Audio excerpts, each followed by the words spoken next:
So did you guys ever hear of Transmedia before? Well, good, because neither did we when we took the class. Yes. That's true. Alright, so my name is Spewak, and I actually have a superpower.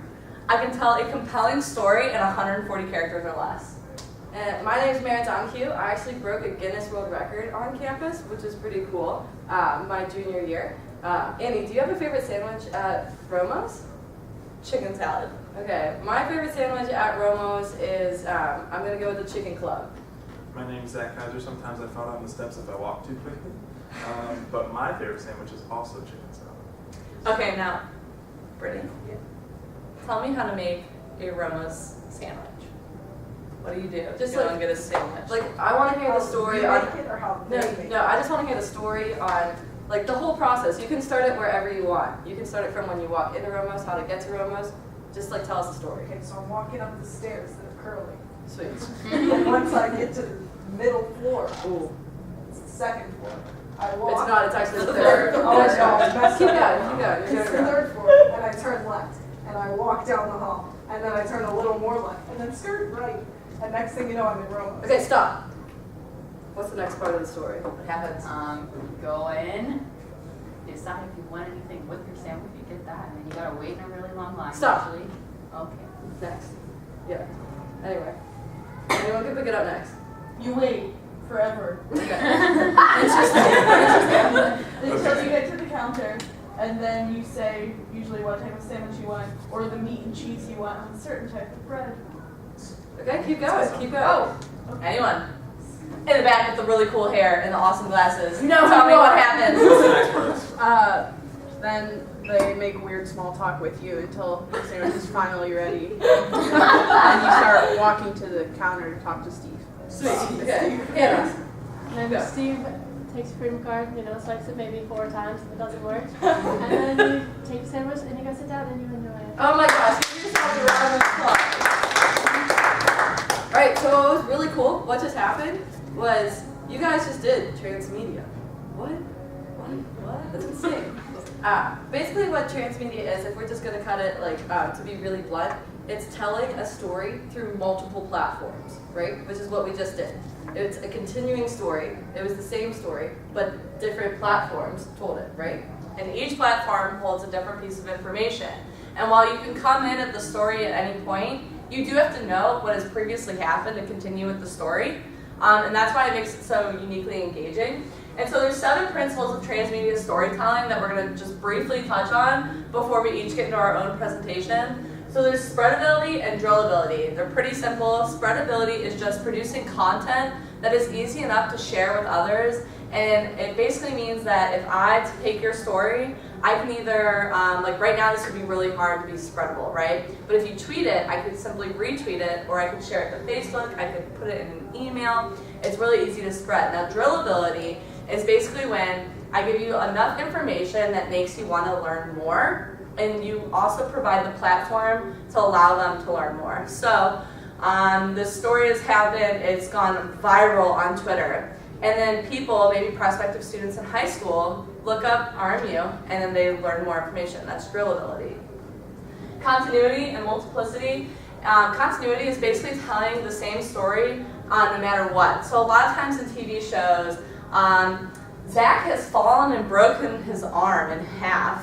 And this, it's painful. You have gone through the emotions. You are experiencing sympathy pain. You pretty much go and take yourself to get a cast. And then the next episode is his arm's not broken. So it's making sure that whatever has happened already is continuing to happen no matter what happens in the story. Multiplicity is basically just covering the what ifs. So I might be telling one story plot line, but I can also cover the what ifs on small other storylines. Immersion is basically building something so that when you come into my story, you feel as though you are in that world, that nothing else exists, that is your reality. Kind of like what we did today. Yeah, Like kind of you guys what we telling did a today. story almost. You took a part in the story that was being created. Exactly. Extractability is basically providing the reader or the follower, the audience member, with the ability to take something home with them. So how many people are Harry Potter fans? Anyone?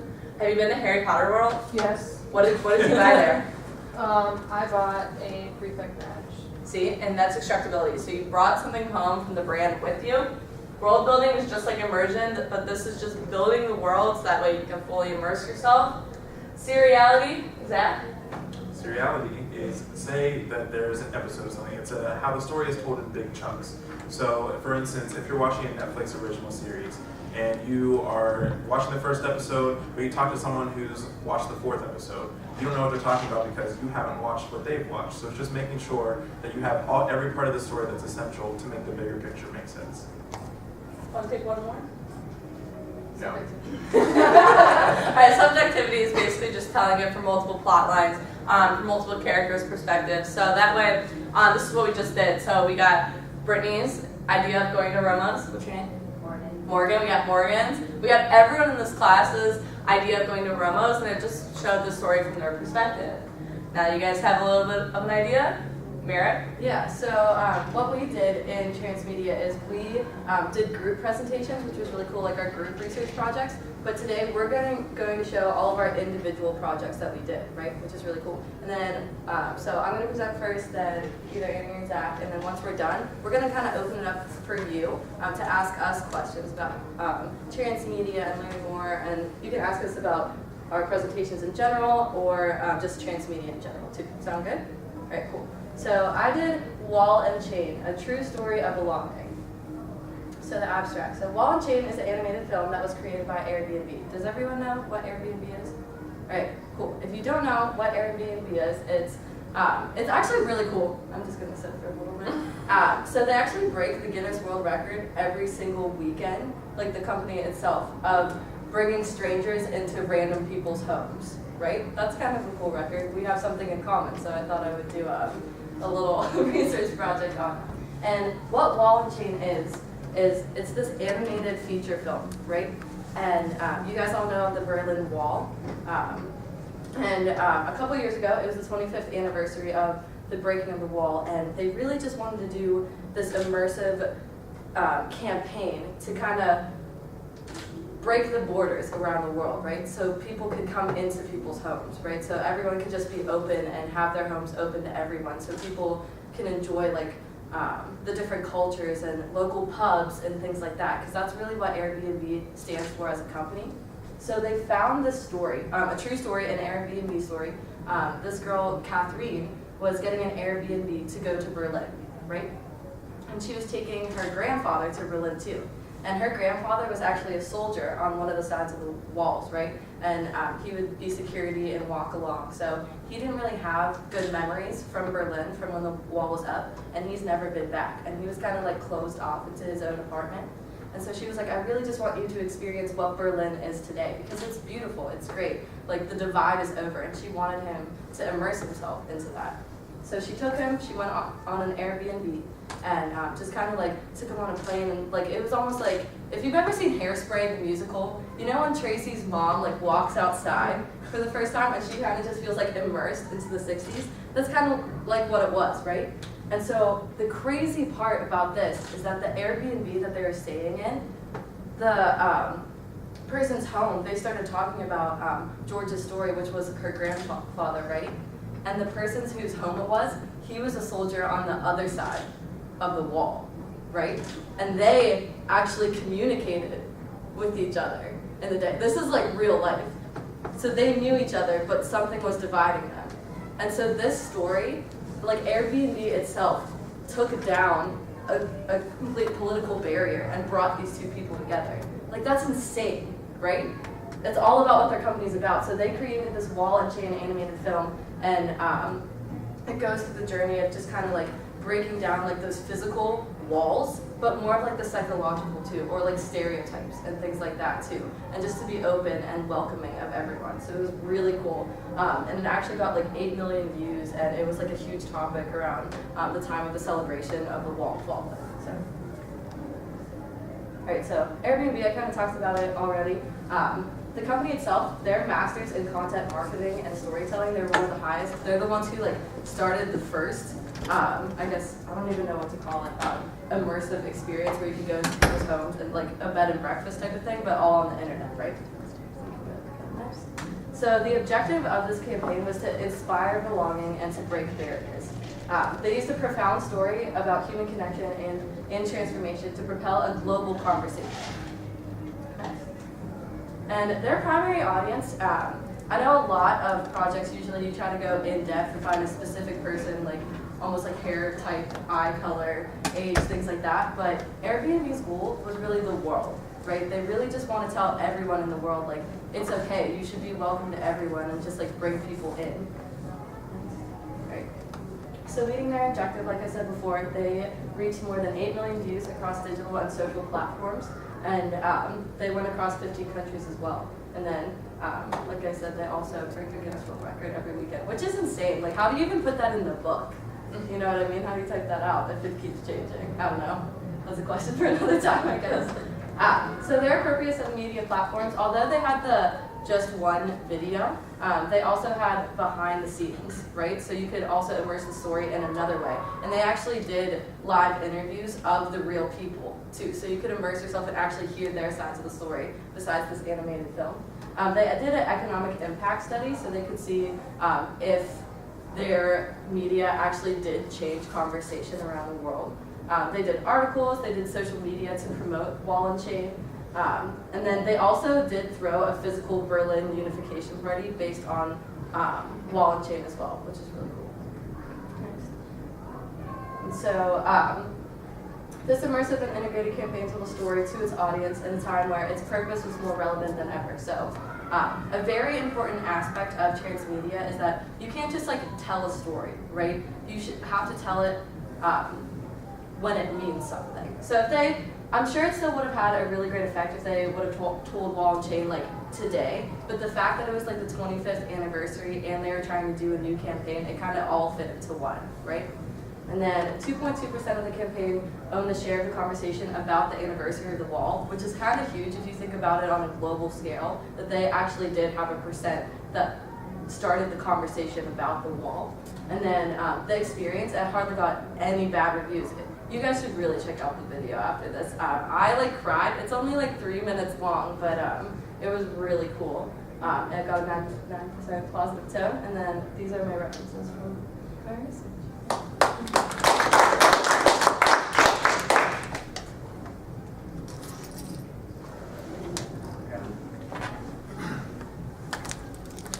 So I'm going to talk a little bit about world building and how important it is to transmedia.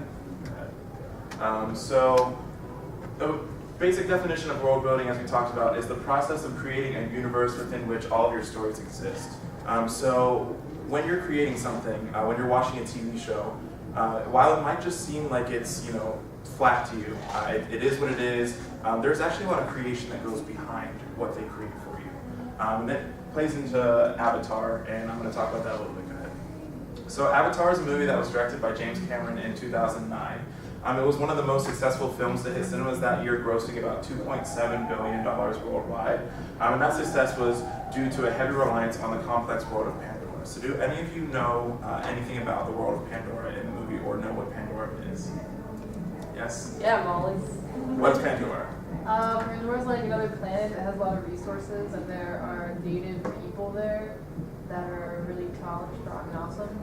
And they have like a whole culture and language and customs and everything. And the awesome like imperialist white people want to go in there and like take over. So basically, you just said my whole presentation. But that's amazing that you do know the world that was built around it. Go ahead, Merritt. So the world, so Pandora. James Cameron said it's kind of the Garden of Eden with teeth and claws.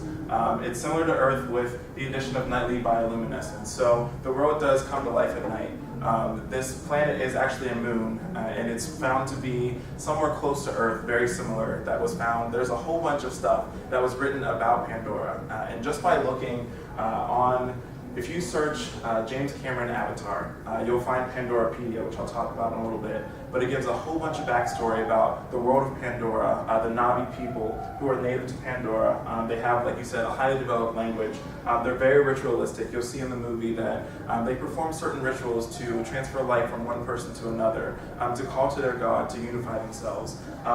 They have a strong disposition toward the human race, as you said. And this is all stuff that was thought of prior to the completion of the movie.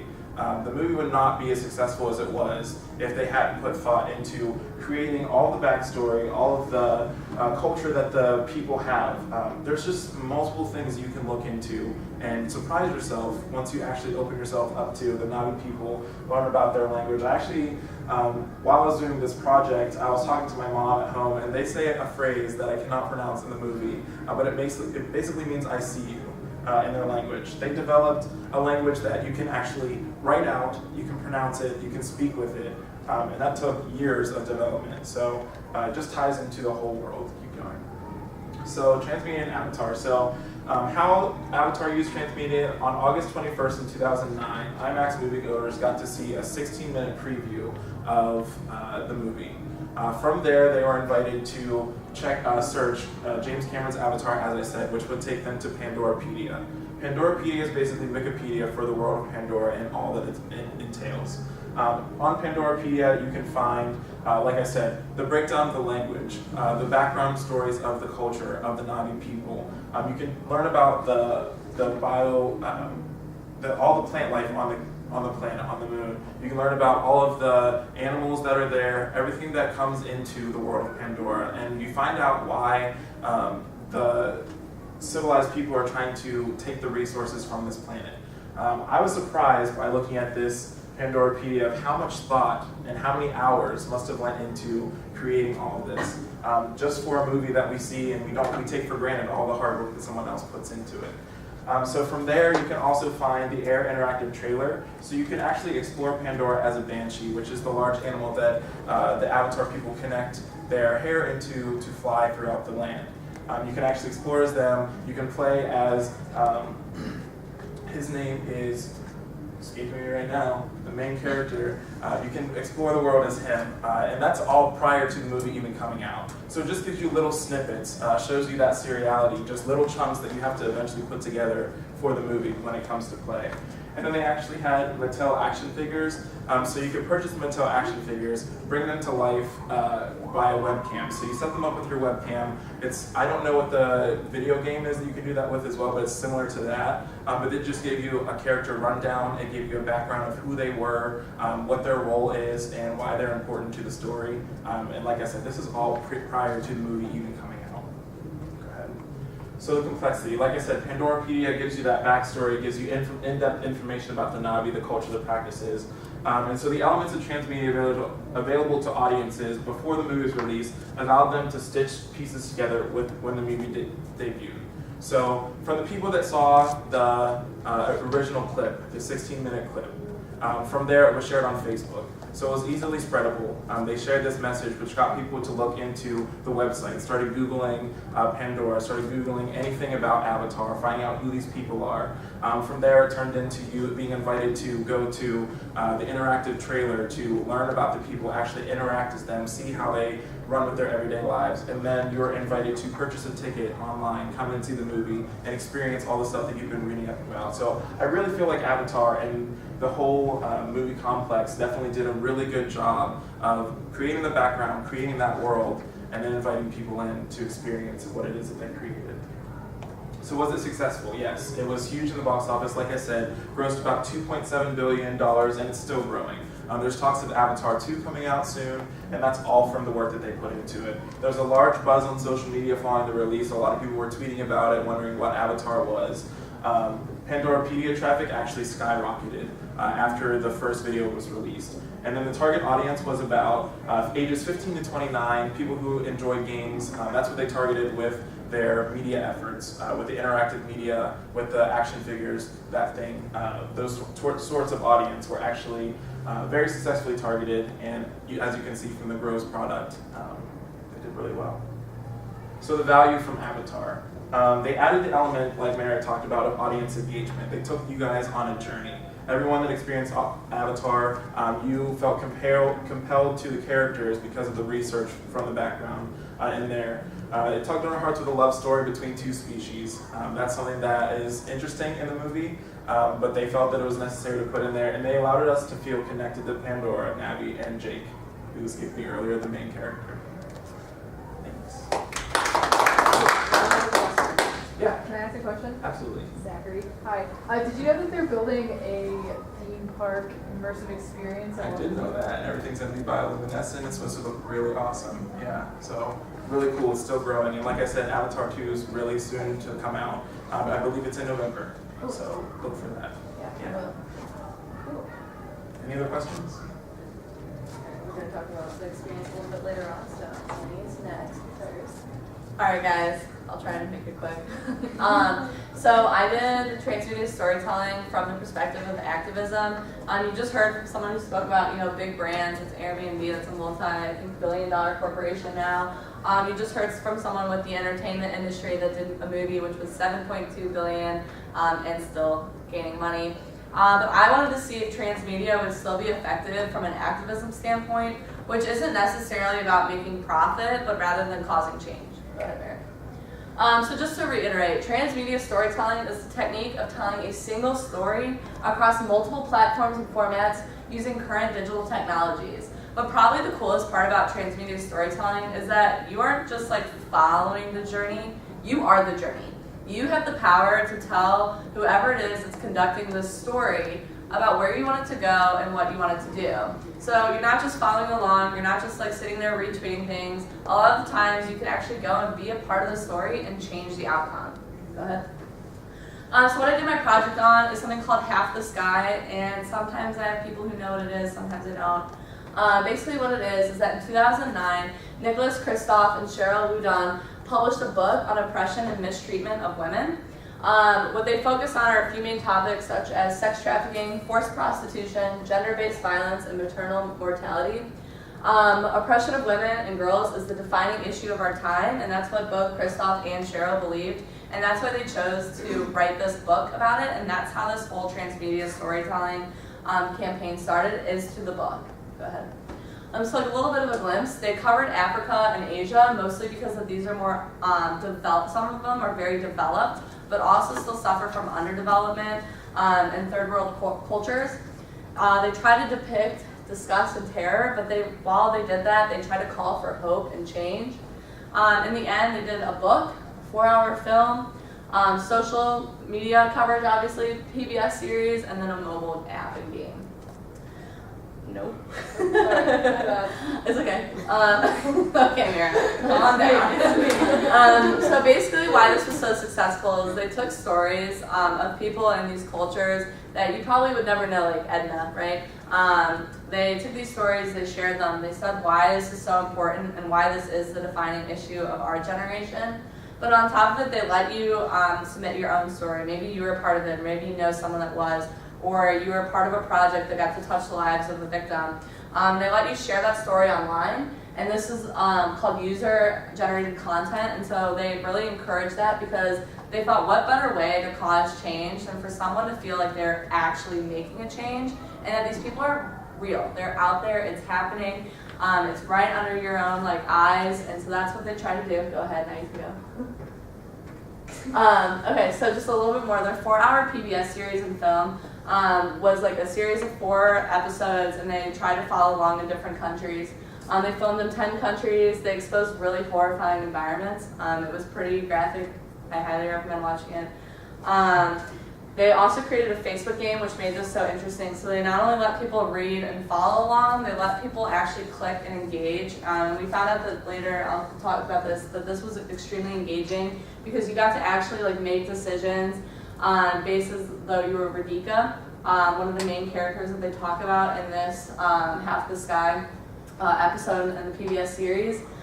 So you get to experience very legitimate scenarios, stories and conflicts, and as you continue to go out throughout your life in these games, you actually get to unlock certain checkpoints, and when you get there, money is actually donated to their charity.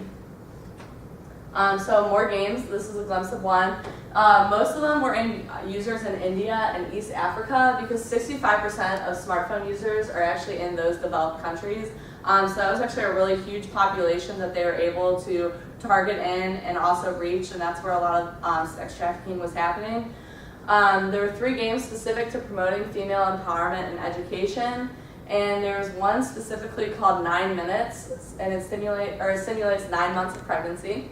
And as a person and the player, you have to make the right decisions to keep both yourself as the mother and then your baby alive. So their performance, this is something that we didn't really touch on too much earlier, but this is one of the characteristics from Transmedia storytelling. This is just that user-generated content that I said. So that was you guys telling us your story. When I reached out and I said, so Brittany, tell me like what you do to go get a Roma sandwich. That was your part of the story, and you were sharing yours, and then everyone else got to experience it and then also add their own. So this was perhaps the most powerful part of their entire campaign because, like I said, it made it extremely real, and then you also got to experience emotional connections because you weren't just listening to someone else's story, you were sharing your own. And these stories were shared over like social media, they were shared on their blog, they were featured on like everything you could possibly imagine. They had like hundreds of thousands of retweets each. It was insane. But this accomplished two very specific goals, and that would be education and awareness. So you were learning about what was going on, you were aware of what was going on, but then the most important is the desire for change. So not only are you aware and you feel bad and you're sympathetic, but you're like, I want to make a change, I need to do something. So two more topics I'm going to talk about is the spreadability versus drillability. They made their campaign extremely spreadable. So they made it a very simple format on social media that people could easily retweet. A lot of times people were taking to social media, maybe on Facebook, and saying, I just watched Half the Sky, you have to watch it. Some people were saying, I have Half the Sky, I read the book, whoever wants to read it, like call me, I will lend you it. And so there were multiple touch points, and what that means is that people could interact with these and spread this media over multiple platforms. So Facebook, Twitter, Instagram, the blog, the Share Your Post site, excuse me. And it was very easy to share, like I said. And then for drillability, they really allowed people to dig deeper because they had multiple sites up that were aimed to help educate the public, also to help maybe get help, things like that. And then they provided dentist stories. Like I said, they gave you more information with the 4-hour series, book, blog, social, and games.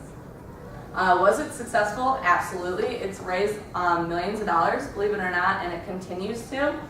They created the ultimate level of engagement from a transmedia storytelling point of view. Basically what it said is that not only were these people engaged and they felt bad and they learned a lot about the cause, but they really wanted change, and then they actually caused change, which was really cool. People felt that they were the change and that they were the story because a lot of times people were actually part of the story. Like I said, there were multiple touch points, which is really hard to achieve in transmedia storytelling. Change was made and change continues to be desired. Perhaps maybe the most successful impact of this is that money was donated, so that way people could actually get help. Education and awareness could continue to be spread. And then of course the stories were shared so that people knew that it wasn't just something that was happening, you know, in very underdeveloped countries, but it was something that's happening even here in Pittsburgh. And I think that was maybe one of the most successful parts of the campaign as well. If you have any questions, let me know. So right now we really want to open the floor up to you guys, and we just kind of want to talk about transmedia, I think, in general, and answer your questions that you may have about it. Maybe you don't even still know what transmedia is. That's why we're here today. And we definitely, if you guys even aren't communications majors, I think the three of us definitely recommend taking this course, especially if you're interested in any type of media in general, like social media. This is it. This is where it's all leading to. This is so new. I'm pretty sure it's only taught at like 3, including Robert Morris. So that's how new it is. It's a really awesome experience to get that hands-on, immersive, just like technology. It's really impressive. Hi. So this seems like something that kind of might come naturally to like marketers and storytellers and communications people, you know, well, telling a story comes naturally, right? So is it the using different platforms in like kind of a conscious way? Is that what's new? So it's not necessarily new. It's just more structured and it's more thought out. But I think maybe the new part would be the user-generated content because 20 years ago when Twitter, Facebook, Instagram weren't things, the only way you could tell your story was really by calling up your friends and being like, oh my God, you will not believe I just saw Ben Roethlisberger in Giant Eagle. Yeah. But now, the reason why this is becoming so popular and so used is because I can go in, I could run into Ben Roethlisberger, I can take a Snapchat, which is going to go on my Snapchat, my Instagram, my Facebook, I'll probably blog about it, and then I'll probably send it to my friends in our group chat. They'll probably send it to their parents. Their parents will probably get all over it. They might go to the Giant Eagle. And so it's the user-generated content that I think really is different, but also letting you shape the story. And so one thing that we talked about in class where this Pittsburgh theater came in, and they had this was it 6 months? Yeah, it's called Serpentine. It was 6 months though, right? It was a 6-month-long story, and they would have these actors who have never met before. They would pretty much just Facebook chat each other and be like, oh yeah, by the way, dude, my aunt got killed in the story, so we gotta keep that up. And they would have these people come dressed in their attire and sit in a bar and act out the story, and people would come and engage, and they would then talk about their experiences. And so again, it's just that user-generated content and ability to not only shape the story but be the story. Right, and to add on that, what makes transmedia so effective, right, is that marketing's not new, advertisement's not new, but it's the fact that you're in it, and then you have a part, and that you can change it. So I have 2 examples. The first one with Serpentine, what made it feel real, right? It was these actors, and it was actually set in the 40s, actually. And so it's these actors in a room, right now. Let's say we're the actors in this room, we're giving this presentation, you're just watching us, right? And you're just watching us talk, and you're finding the clues and the things to take away. So you're extracting from it, right? So you just being in it, and then someone asking, you could also talk with us how we're talking now, and let's say I accidentally said something, that's now the story, right? So Annie was saying, oh, my aunt died, if I would say that, somehow I have to let all the other characters know because she has to be dead to keep that universe as whole, right? Which is really cool. The second thing I want to bring up with, that kind of has to do with transmedia and the way it's popular now, being immersive, is that, has anyone been on Twitter within the last week? Do we all know Nugs for Carter with Wendy's? Yeah. Right? So this was almost accidental, I want to say, an accidental story that happened. This kid happened to go out, reach out to Wendy's and say, hey, how many retweets for a year of Nugs, right? And they're 18 million. And so he screenshotted that, put it on his Twitter, and it's so popular and it's spread so much. It's almost up, I think, with Ellen DeGeneres. It has 3.2 million retweets. And the reason why it's so popular is because the people are the ones making the story happen, right? They're the ones who are controlling what's going to happen. Is it going to get 18 million? That's the what ifs. Is it going to get there? Is it not going to get there? But it's all with the people. They're the ones who hold it. And Wendy's, it's free advertisement for them completely.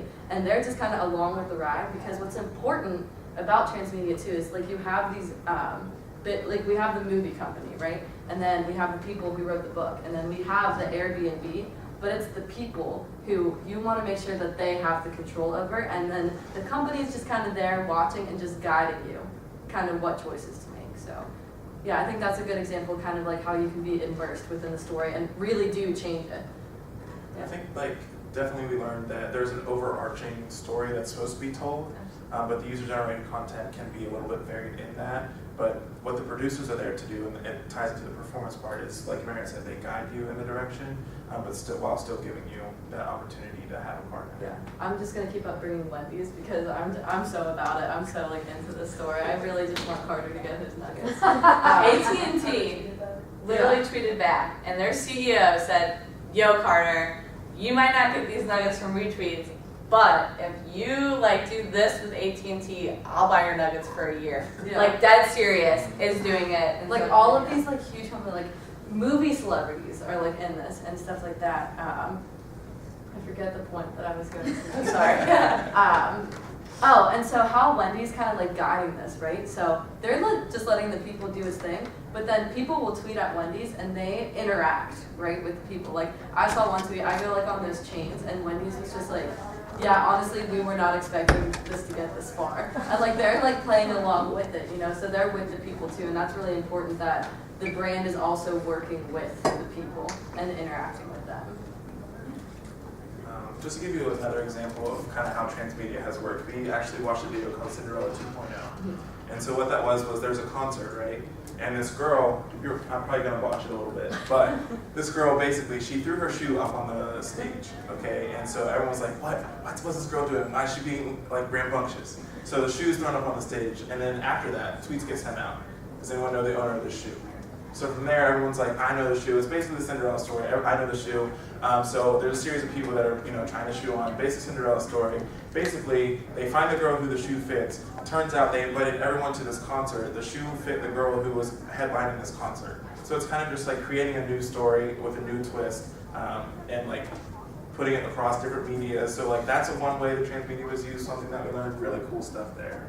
So there's 1,000 ways that you can implement Transmedia in everyday life. Yeah, and I think the coolest thing, I think about our presentation today, how cool, is that we all took it from such different perspectives, right? Andy took it from activism, Zach took it from like movie production, and then I took it from just like a corporation. So you could really implement this type of media into anything. Like you can do it at Robert Morris even, which is really cool. You can do it with your own your life, I guess, if you really want people to like, hey, what am I going to do next? Even like the connection I'm making too, even the whole Ian Cole example. Oh yeah, oh my gosh, yeah, it's perfect. Because I'm hipster before it was even cool. Yeah, We were doing it before it was cool. right. I'm thinking that. Do you want to tell the story a little bit so like they? I can, but before I'm thinking that you girls are just going out and doing this and that's it. Next thing you know, I'm getting like a text from my friend with a link to the Twitter page, and I'm like, what? Anyway, the story is. Merritt and this girl Brittany were in my class, the interpersonal class, about a year ago. Yeah. There was. That was like 2 years ago. That was like a year and a half ago, I think. Yeah. Anyway, so they're in my interpersonal class, and there's like about 10 or 15 minutes left in the class. We're doing our group project, so you guys know my interpersonal students. So we're working on the project, and all of a sudden, Merritt's like, oh my God, Ian Cole, he's at Dunkin' Donuts right now. We have to go, can we go? And I said, I'm thinking that somebody just saw him and like put it out there on social media. And I said, well, by the time you get there, he'll be gone anyway. It's like, no, he's there for like some event or whatever. And so she was very persistent. And she said, please, can we go, please? And I finally said, all right, go, get out of here, go. So I'm thinking, okay, fine, whatever. I just let these girls go. And then next thing you know, I go home later that day, and I get a text from a friend of mine, and it had a link to it. And that's all it was just a link. And I couldn't figure out what it was, and I didn't want to open it because I was like thinking, what if it's like something with a virus? I didn't know what. So I texted her back and said, what did you send me? And she goes, well, did you have some students go out to see Ian Cole? I'm like, what? And I'm like thinking, how does she know? I'm like thinking, how does this woman know about that? And I opened the link, and it was the Penguins Twitter page, and they were saying, thank you to Dr. Edwards from Robert Morris University for letting these girls out of class early. So again, and then they also came back with a hat signed by Ian Cole. So it's like, but it made all those connections. But again, some woman that, I'm thinking she can't possibly know, that I let these girls, I'm like thinking, how does she know? Right, and so that's a great example of Transmedia. One, the reach that it made. So someone that was completely not even affiliated with Robert Morris reached out to Dr. Edwards. Two, we had extractability because, first of all, we immersed ourselves into the situation. We went to Dunkin'. We got free Dunkin', by the way. It was great. We got extractability because we actually got Dr. Edwards a hat signed by Ian Cole that said, hey, thanks for letting these girls out of class. We gave it to her, and we also got Penn's tickets, too. So that was like a perfect example of real time. And then my son, who was 11 at the time, he sees this on the Penguins Twitter page. He goes, Mom, that's you they're talking about. He was so impressed. Yeah. Are there any other questions? The Snapchat things, not like your story, but the one where it's like, if it's sweet, and you can put all of the stories on it, like all the people that are at sweet. Is that anything? Like senior week. Oh, yeah. Okay, so we are old. Wow. I cannot believe this just happened to me. Hold on, I just accepted a job in social media, and I think I need to just go to clients. That is really scary. I need to reevaluate my life. Yeah. Sweet. Yeah, that would make sense. So senior week. So it could be, yeah. The reason why it would have to be on, like, not just Snapchat is because it does need to be on multiple platforms. So say, is it like one of those like overarching stories where it's like our story kind of thing? Yeah. All right. So I see that, and I have no clue who Merritt is, and I see that Merritt is doing something like hilarious on the Snapchat. I screenshot it. I put it on Twitter. People on Twitter take it away. It gets on Facebook. It gets on the Ellen Show because who knew that Merritt could have that great of dance moves? I didn't know. And all of a sudden she gets called up to Ellen DeGeneres. That's part of it. And then once people sort of change the story, that's kind of how memes are made. The guy that's like, yeah, the damn Daniel, yes, exactly. Or maybe the Arthur that's like this, you know, like that's kind of your own spin on the story. And Ellen DeGeneres' show focuses on transmedia, if you think about it, because she like takes these things that go into meetings and stuff like that. Yeah.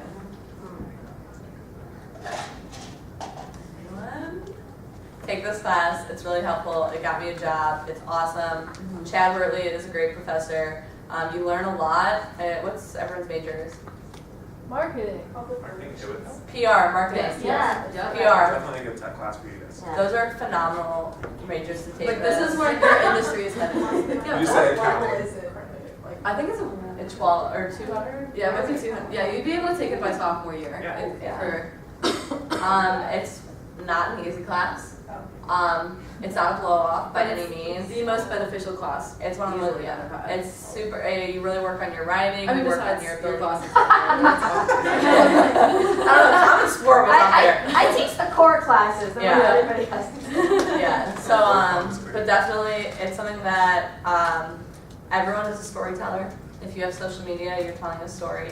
The reason why we kind of got up and said like weird facts about ourselves is because we wanted you guys to know that we had stories. And that's what everything is kind of moving towards now. Generation Z is going to have the most buying power in like the next 5 years. In fact, their buying power grows every day. And they don't buy experiences. They don't buy a product because it's Miss Twist. They buy it because of the brand values and what the brand stands for, what they believe, what they're doing to uphold corporate social responsibility. And if you want to, in the end, as a corporation, make money, you gotta tell them what you believe in, and you can do that through storytelling. Thanks, guys.